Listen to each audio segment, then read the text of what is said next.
Anyway, our next performer is going to do a little stand-up comedy for you. He has a little routine called Traveling. Please welcome PJ Laurito.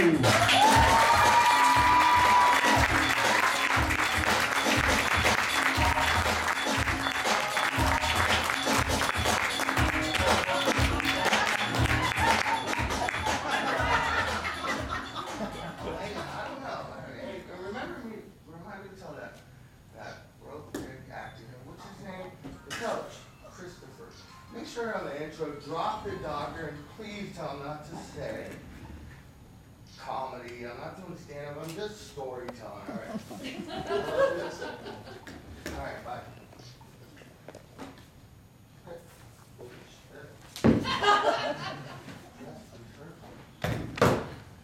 How's everyone doing? How?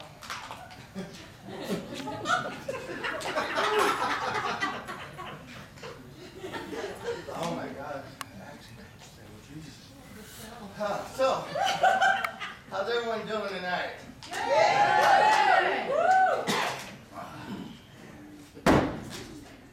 I've never been on time. So this weekend, I was thinking about planning a trip, and I was thinking of all the stupid shit that happens when we travel. And I said, what happens to us? I mean, we get to the airport and we turn into like these Martians. We just landed. Sure, you guys seen that commercial on TV where the guy's in the gift shop of the airport and he's like, what's this? He goes, rice flour? He goes, could I get 8 kilos? And here, put it in this. You guys see that commercial, right? I mean, where are we from? So, you know, I was thinking of my travels over the years of my life, and I thought, oh, God, remember that time, you know? And so, this one time I'm taking this flight from Amsterdam to Madrid. I had a connecting flight, and, you know, here in the U.S., we got our own problems worrying about pilots getting drunk and flying planes, and so I'm like, we're going to miss the flight, we're going to miss it, because in Amsterdam, they have to worry about coffee shops and bongs. They're like, put down the bong. So I missed my flight, I get to Madrid, never been there, and I'm inquiring directions, where to go, what to do, and the gentleman helping me says, gracias. And I'm like, poor guy's got a lift. Go on. So then, missed the flight, had a lovely 2-3 hours in the airport in Madrid. It's huge, by the way. And everyone I talk to has a lisp, and I'm going, this is a whacked country, I didn't Spain yet, right? So, whatever. I'm at JFK getting my bags, and this couple, they had an exchange student, their daughter, and I said, Spain's got a whack. I mean, everyone's got a lisp. What's up with that? And they laughed, and they told me the story about a king hundreds of years ago had a speech impediment, and he, as adoration and respect, they put it in the culture, and that's how they say they're gracias, Barcelona. It's crazy. So I was thinking all these weird things happen, and eventually, hopefully, you learn. And I ask a lot of questions, and so this weekend, as I'm thinking, I thought, what about that time I went to Cuba and I was sold like a hooker? I mean, literally, I go to Cuba with some buddies, we're in Cancun, or I go to Cancun, and I'm like bored of ping pong, beer, and weed. 3 days of that, so I go, let me go to the travel agent. I said, is it cool if I go to Cuba? I'm American, show her my passport. She's like, no problema. Next to it's so cheap it's free. I said, no problema. So I go, all right, strap cash on this leg, this shoe, no American credit card. She warns me. I go to my buddy, so listen, here's the State Department number. I take to their forehead. If I'm not back in 3 days, you call this number and tell them I went to Cuba. Luckily, obviously, I'm here, but I basically fly in, and in Cuba, when you land in a field, and the customs people and the silo or barn you go through is not like that fancy glass where you're going through customs and they stamp. No, it's Mr. A.K. Fatigue. Where are you from? And I go, Cancun, Mexico. He doesn't move, right? Mustache, little 3-day shave. Where you from? I said, Mexico, Cancun's working. Again, nobody. Third time, I'm fairly smart. Where are you from? He goes, Las Vegas. Welcome to Cuba. Holy shit. So, I'm going to the cab, bus, whatever, to get to my hotel, and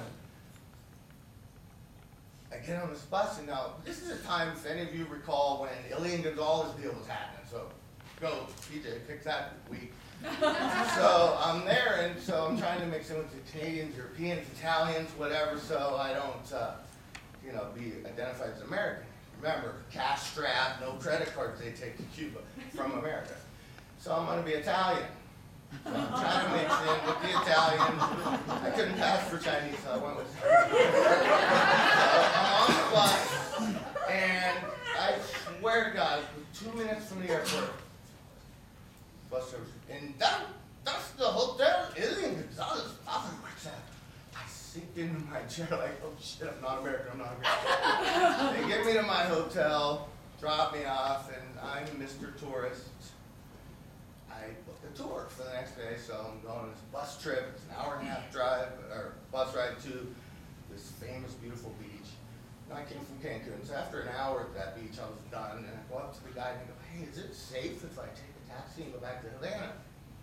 He says to me, just make sure it's an official taxi, and he described it a little bit. So I go, okay, cool. So I go to the front of the hotel, Intercontinental, 5-star for there, in 1950. That's when the embargo happened, right? So anyway, I go and negotiate $90, get in this official taxi. He takes me 2 blocks to the barrio. He sells me like a hooker before I knew it. Like,